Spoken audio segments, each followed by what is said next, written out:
सबका अंत करने का समय आ गया है।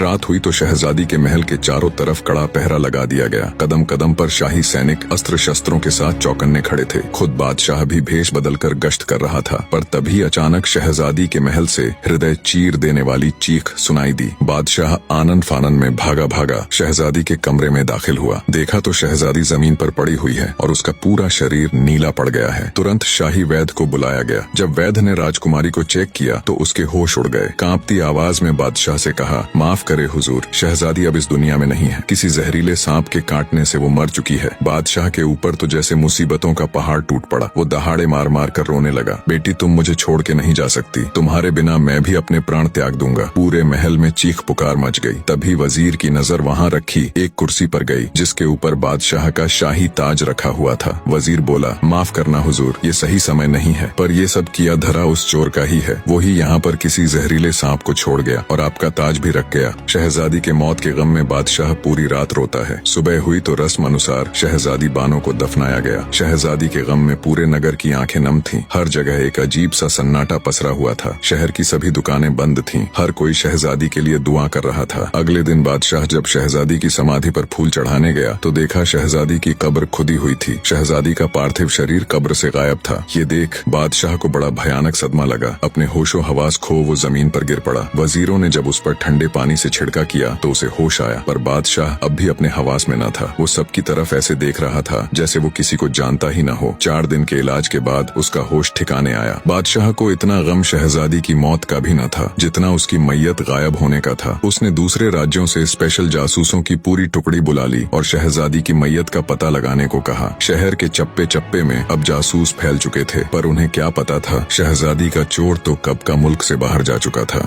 कब्र खोदकर शहजादी की लाश को बाहर निकालने वाला कोई और नहीं बल्कि वो नवयुवक ही था जो शहजादी के गुरूर को तोड़कर ध्वस्त करने की ठान चुका था। शहजादी की लाश को अपने घोड़े पर लिए वो बहुत तेजी से आगे बढ़ रहा था। चलते चलते वो बगदाद शहर के बाहर पहुंच गया। शहजादी की लाश को झाड़ियों में छुपा वो एक संदूक ले आया। संदूक में शहजादी को लिटा शहर के अंदर गया और उसने एक सराय का कमरा किराए पर लिया। जब रात हुई और सब सो गए तो नवयुवक ने बक्से को खोला और कुछ मंत्र बोलकर एक सांप बन गया। सांप बने नवयुवक ने शहजादी के कांटे हुए स्थान से सारा जहर चूस लिया और फिर से अपने असली रूप में आ गया। कुछ ही समय बाद आहें भरती हुई शहजादी उठकर बैठ गई। उसने पानी मांगा। तब नवयुवक ने उसे पानी पिलाया। पानी पीकर शहजादी के होश कुछ ठिकाने आए तो वो बोली, मैं कहाँ हूँ, तुम कौन हो? मैंने अभी अभी एक बहुत भयानक सपना देखा कि एक सांप के काटने से मेरी मृत्यु हो जाती है, मुझे दफना दिया जाता है। फिर तुम आकर मुझे कब्र से निकालकर एक सफेद घोड़े पर यहाँ ले आए। पर वो सपना एक सपना ना होकर हकीकत था। तुम मुझे यहाँ क्यों लेकर आए? तुम्हारा मकसद क्या है? और इतने सारे सिपाहियों के होते हुए तुम महल में घुसकर चोरी कैसे करते हो? बौखलाई शहजादी ने एक साथ सवालों की बौछार कर दी। तब नवयुवक बोला, सुनो शहजादी, अगर तुम जानना ही चाहती हो तो मेरा नाम बिन मुस्तफा है। मेरे अब्बा जान बहुत बड़े जादूगर थे जिन्होंने मुझे अपनी विद्या से सांप का रूप बदलने की विधि सिखाई है। मैं तुम्हारे महल में सांप के रूप में अंदर जाता था। जिस सांप के काटने से तुम्हारी मृत्यु हुई थी वो भी कोई और नहीं बल्कि मैं ही था। मैं जानता था सांप के काटे हुए मनुष्य का अगर 3 दिन के अंदर जहर चूस कर निकाल दिया जाए तो वो फिर से जिंदा हो जाता है। ये सब मैंने तुम्हें सबक सिखाने और तुम्हारे खोखले गुरूर को तोड़ने के लिए किया और अब तुम सदा के लिए मेरी दासी बनकर मेरे साथ रहोगी। यही तुम्हारी सजा है। शहजादी सब कुछ सुन एकदम सन रह गई। उसे कुछ बोलते न सूझा। कुछ देर चुप्पी के बाद शहजादी ने माफी मांगते हुए कहा, मैंने ताकत के गुरूर में चूर पता नहीं कितने ही लोगों का अनिष्ट किया है, मुझे माफ कर दो। पर नवयुवक के ऊपर शहजादी की पश्चाताप भरी बातों का कोई असर नहीं हुआ।